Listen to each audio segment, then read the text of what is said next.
দেশবাসীর কাছে দোয়া চেয়ে আওয়ামী লীগ সভাপতি প্রধানমন্ত্রী শেখ হাসিনা বলেছেন, দেশের গণতান্ত্রিক ধারা কেউ ব্যাহত করতে পারবে না। ভোটের মাধ্যমেই সরকার পরিবর্তন হবে। শনিবার বঙ্গবন্ধু এভিনিউয়ের আওয়ামী লীগ কেন্দ্রীয় কার্যালয় থেকে মনোনয়ন ফরম বিক্রি কার্যক্রম পরিদর্শনের সময় তিনি বলেন, নির্বাচন বানচালের চেষ্টা করলে পরিণতি ভালো হবে না।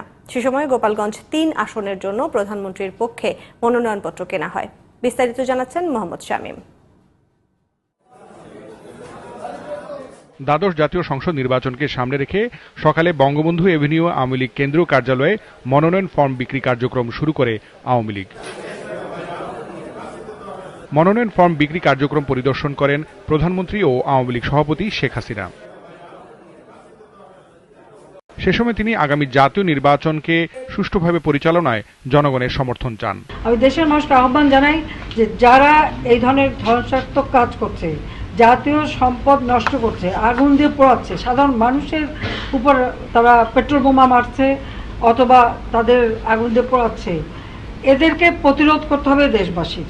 কারণ জনগণের ভোটের অধিকার অনেক আন্দোলন সংগ্রামের মধ্য দিয়ে আমরা প্রতিষ্ঠা করেছি এবং আমরা চাই জনগণের এই ভোটের অধিকারটা অব্যাহত থাকবে এবং ভোটের মধ্য দিয়ে সরকার পরিবর্তন হবে।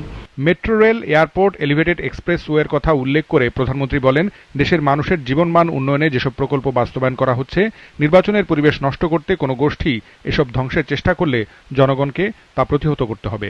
নির্বাচন যারা বানচাল করতে চায়, অগ্নি সন্ত্রাস করে, মানুষকে পুড়িয়ে মারে, আমাদের এত সুন্দর রাস্তাঘাট, মেট্রো রেল থেকে শুরু করে টার্মিনাল সবকিছু করে দিয়েছি, এগুলি যারা ধ্বংস করতে যাবে, আমি জনগণকে আহ্বান করব তাদেরকে প্রতিরোধ করতে।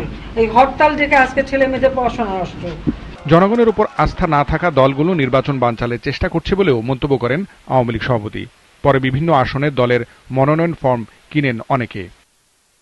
Mohammad Shamim, GTV news, Dhaka.